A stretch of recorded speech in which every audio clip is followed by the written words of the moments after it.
Today in our 2018 Toyota Sienna, we're going to be taking a look at and showing you how to install the Curt Class 3 Custom Fit Trailer Hitch Receiver, part number C13343. So here's what our hitch looks like once we have it installed. The cross tube is going to be hidden behind the bumper, so we're not going to have to worry about anything hanging down, and the only thing we're really going to see is that receiver tube sticking out. It's going to offer us a 2-inch by 2-inch receiver tube opening, which is going to give us a wide variety of accessories available, like ball mounts, bike racks, or even cargo carriers.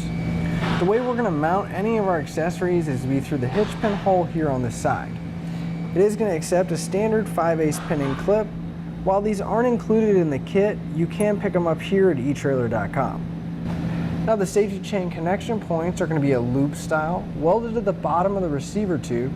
And as you can see, we're not going to have too much trouble getting most size hooks on or off, and the slight offset from the hitch pin hole is going to make clearance a lot easier, so we're not going to have to worry about any kind of interference with our hitch pin or a locking device. As far as weight capacity goes, our hitch is going to have a 525-pound tongue weight, which is going to be the maximum downward force at the receiver tube. It's also going to have a 3,500-pound gross trailer weight rating, which is the amount it can pull, including the trailer and everything we have loaded on it. Now with those numbers in mind, you always want to double check your vehicle's owner's manual and never exceed the manufacturer's recommended weight. I'd like to give you a few measurements, and that's going to help you when deciding for accessories for your new hitch, such as a ball mount, bike rack, or a cargo carrier. From the center of the hitch pin hole to the outermost edge of the bumper, it's going to be right about 4 3/4 inches. That measurement's going to come in handy when you're looking at folding accessories to make sure you have adequate clearance so that it doesn't come in contact with the rear bumper. From the ground to the top of the inside edge of the receiver tube opening, it's going to be right about 13 inches. Now at that height, I would recommend a bike rack or a cargo carrier with a raised shank to give you just that little bit more ground clearance. And that measurement also is going to come in handy to find the appropriate riser drop for a ball mount to match up to your trailer. Now that we've seen what our hitch looks like and gone over some of the features, let's show you how to get it installed. To begin our installation, we're going to have to remove this underbody trim panel. Now along the outside edge here, we're going to have several bolts that are holding it in. So we're going to want to grab a 10mm socket and pull those out.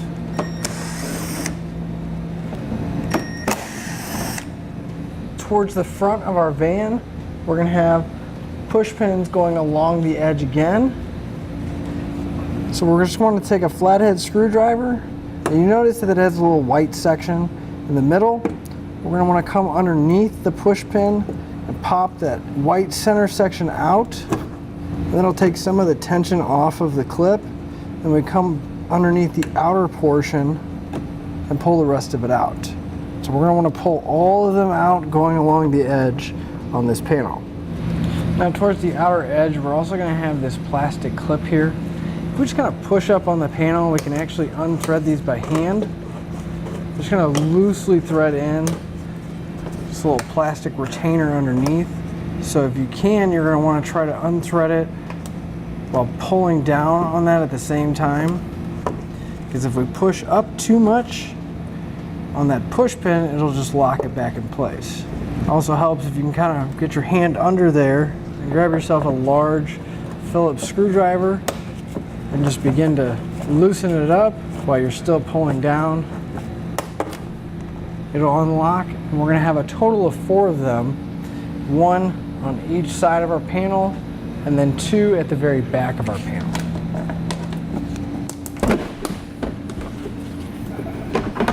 Then we will pull the panel down and we'll set it aside.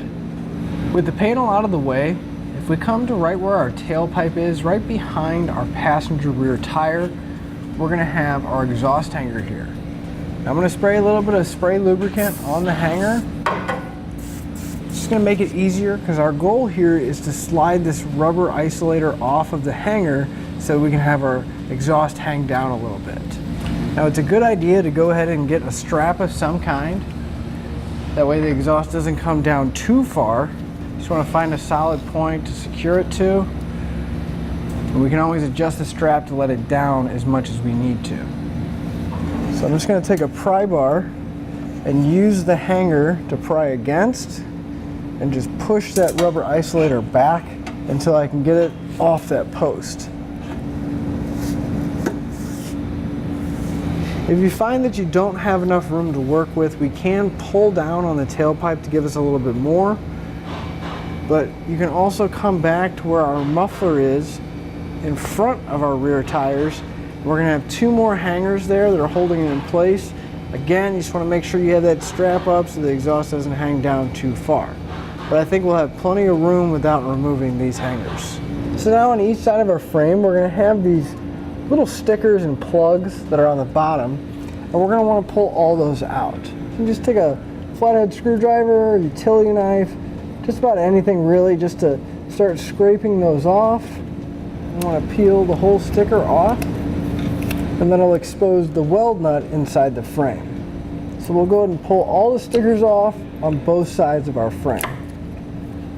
With all the stickers on the frame removed, we'll take one of the bolts in our kit, and we're just going to want to make sure that we can easily thread it in place by hand. Make sure there's no dirt, debris, or any kind of rust inside the weld nuts. You just want to go through and check each mounting location in the frame. Make sure that it threads in nicely and we don't end up cross-threading them once we put our hitch in place. Per the instruction, they are going to have us remove the rear fascia, but the main reason why they have us remove it is because the hitch is going to sit behind our fascia here, and the only real reason why we can't lift it up is that we're going to have 2 mounting tabs at the back of our trunk pan here, and that's going to prevent our hitch from going up all the way. But if we just slightly bend these out of the way, we can just come and grab them, and we're going to point them to where they're almost straight up and down, and that'll give us enough room that we can sneak our hitch in without having to remove the whole thing. You just want to be extremely careful when you are bending these, because if we bend them too much back and forth, they can break off. So we're going to go ahead and bend the other one slightly down, so it'll give us that room to get our hitch in. So now with an extra set of hands, we're going to lift our hitch up. It kind of helps to tilt it a little bit, and then you may have to pull on the fascia tabs to go around the hitch, making sure that the end goes over the exhaust. Then we'll line up the hitch holes with the holes in the frame where we removed those stickers from. And we're going to take one of our hex bolts and a conical tooth washer, making sure that those teeth are facing up towards the hitch. We're going to want to make sure we get at least 1 bolt started on each side so it'll support the hitch. Then we can get ready to get the rest of our hardware in place. You want to make sure you get all your hardware started, at least hand tight, so we know that it's not going to cross thread. Now these little white clips came out of the fascia right here. I'm just going to take them and push them back in place, and that's just where those screws go in on that underbody panel. Then we can come back with a 19mm socket. That helps if you just kind of push your exhaust to the outside and we can snug up our hardware.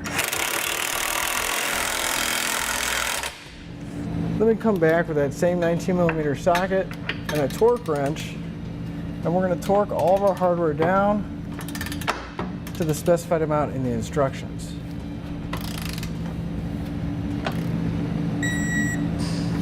Just want to make sure you repeat that for any remaining hardware.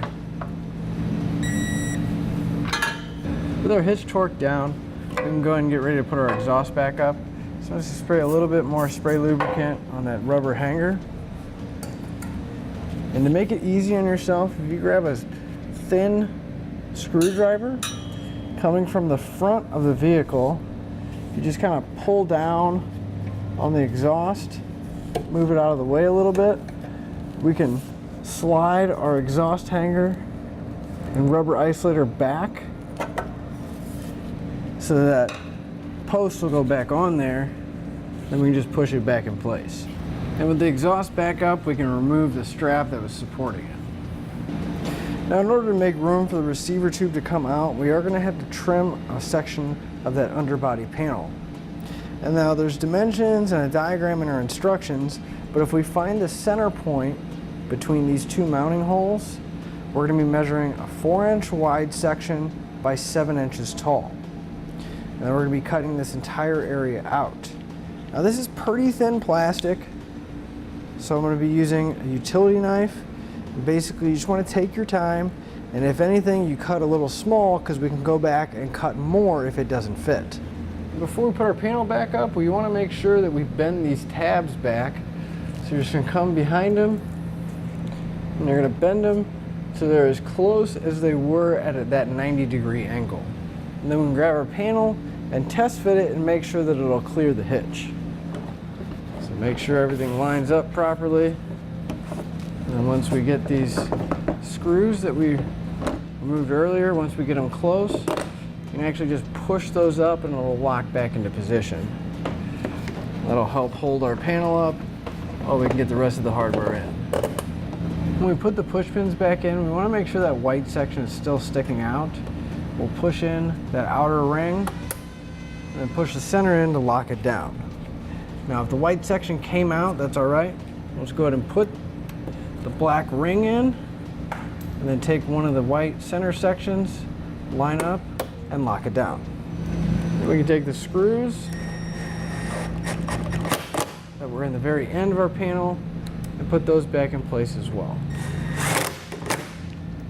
And that'll finish up your look at the Curt Class 3 Custom Fit Trailer Hitch Receiver, part number C13343 on our 2018 Toyota Sienna.